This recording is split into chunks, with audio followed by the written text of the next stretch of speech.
story, and this is the second part of Queen Esther. Next week, we're going to be doing the third part. The title of this week is Challenging Choices. The message is, lost my page.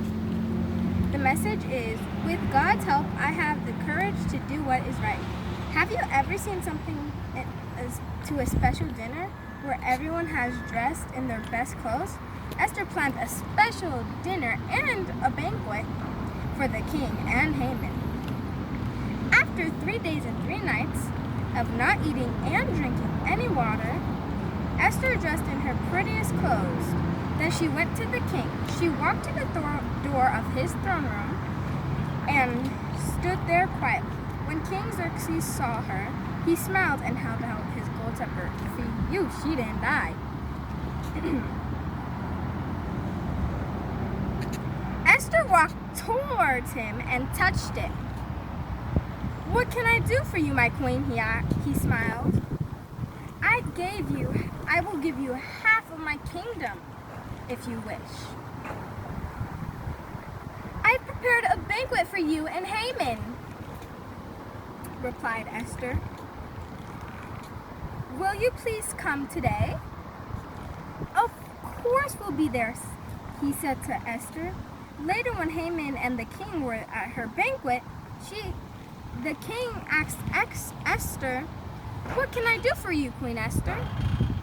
"Remember, I will give you half of my kingdom, if you please." "Come back tomorrow with Haman to another banquet," she replied. "Then I will answer your question."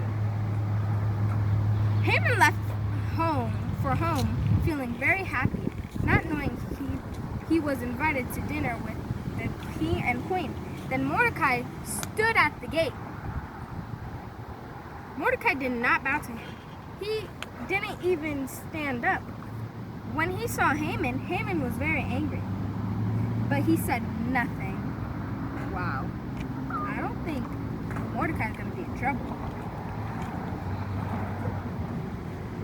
When Haman arrived home, he had bragged to his family, "I have 10 sons.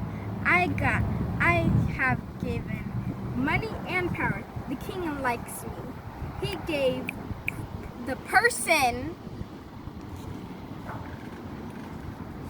the only person, Queen Esther.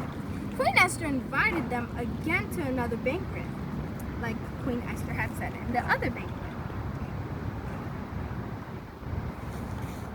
And then King Xerxes said, "What do you want, Queen Esther?"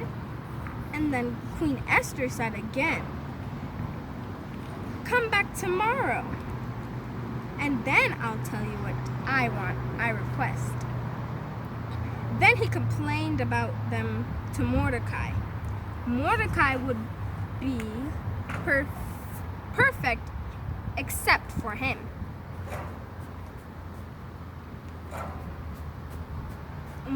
Everything would be perfect except for him, he said.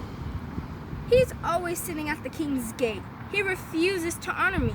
Why don't you hang him?" "That sounds like a good idea," said Haman. "I don't think it's a really good idea, guys. But anyway." So he had his workmen build a hanging platform. That night, the king had trouble going to sleep, so he asked one of his servants to bring the daily court record to him. He read about all the 2 guards who had planned to kill him. Then Mordecai part in the reporting plans. "Mordecai had saved my life. Did we need a reward for him? Did we need a reward?" "No, sir," said the servant. "We never did." So the next morning, Haman came before the king.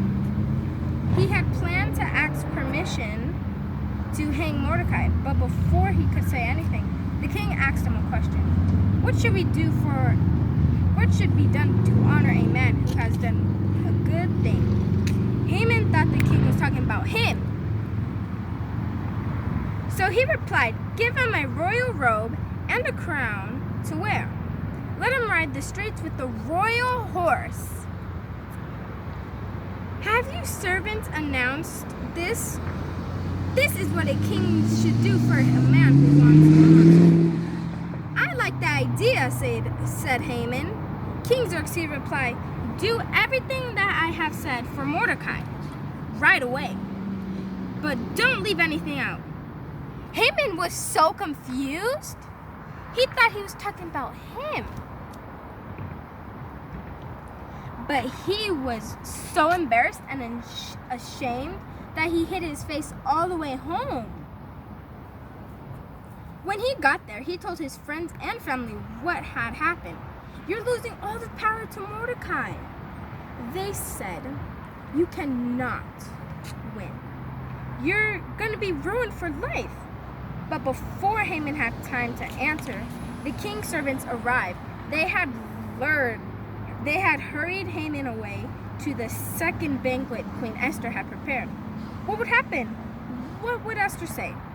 God be with you, and God be with her too.